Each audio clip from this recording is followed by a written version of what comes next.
Ahoj, mé jméno je Jeremy a vítám vás u unboxingu odolného telefonu Ulefone Armor 3T.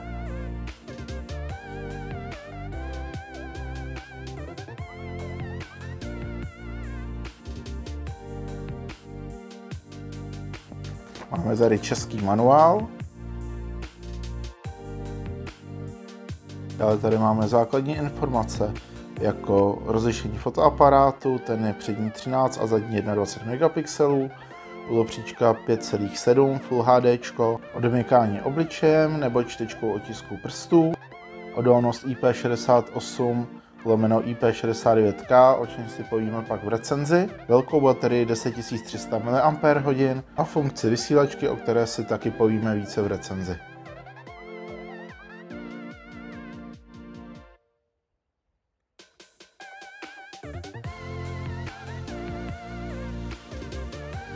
Tak, jako první tady máme telefon, na ten se podrobně podíváme až po vybalení příslušenství.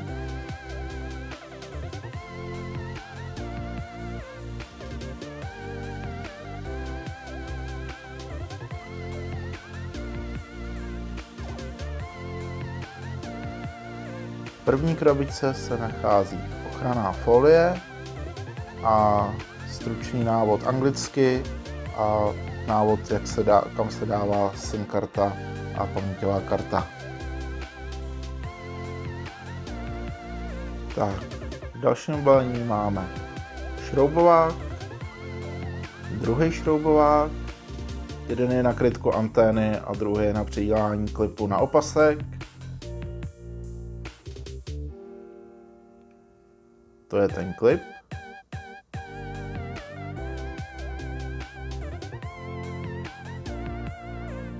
Dále se tu nachází náhradní šroubky a záslepka.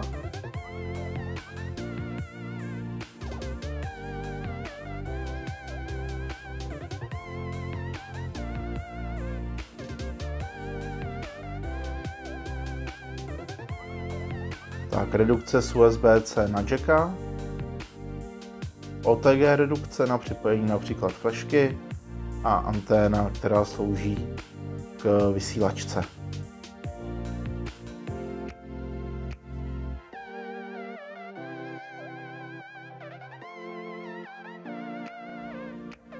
V dalším balení je nabíječka, která podporuje rychlonabíjení.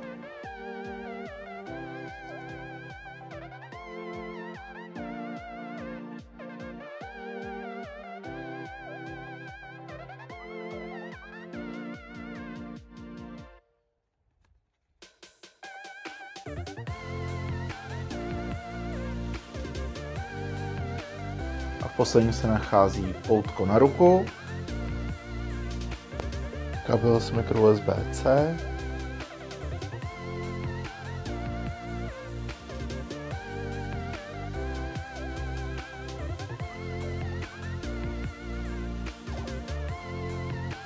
a držák na řídítka na kolo.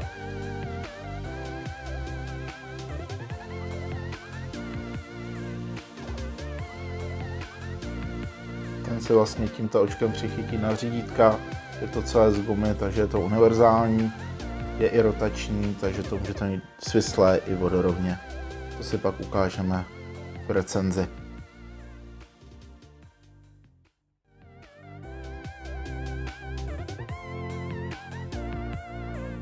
Tak, sem si pak dá přidělat ten klip na opasek, drží pak na dvou šroubech, ale nedá se pak používat bezdrátová nabíječka.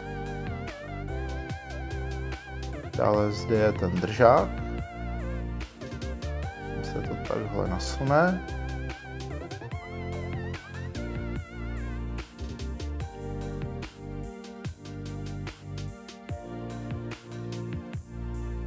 A vlastně díky tomu, že telefon je odolný proti vodě, prachu, není potřeba ho mít krytý ještě zepředu.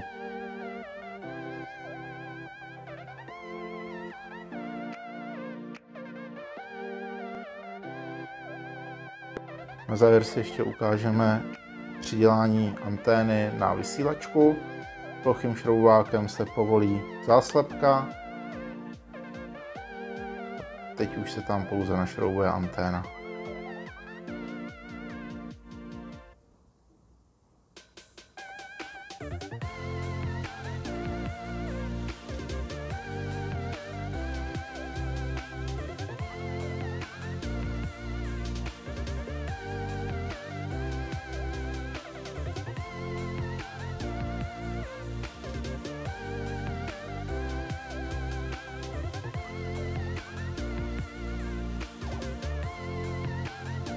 se ještě podíváme, co se nachází na stranách telefonu.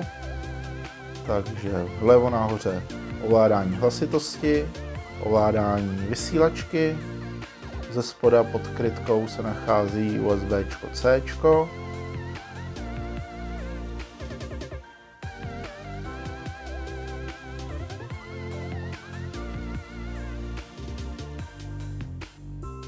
Tak, čtečka otisků prstů, zapínací tlačítko, nahoře už se nic nenachází, 21 megapixelový foťák od Sony, blesk, mikrofon, telefon má i NFC a podporuje platby Google Pay.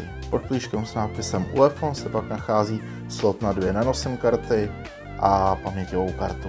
Telefon má zepředu i poměrně hlasité stereo reproduktory.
Já vám děkuji za sledování tohoto unboxingu, pokud se vám video líbilo, dejte like, pokud máte zájem, můžete dát odběr, můžete video sdílet a bližší recenzi telefonu uvidíte v následujícím videu. Takže děkuji za pozornost a mějte se.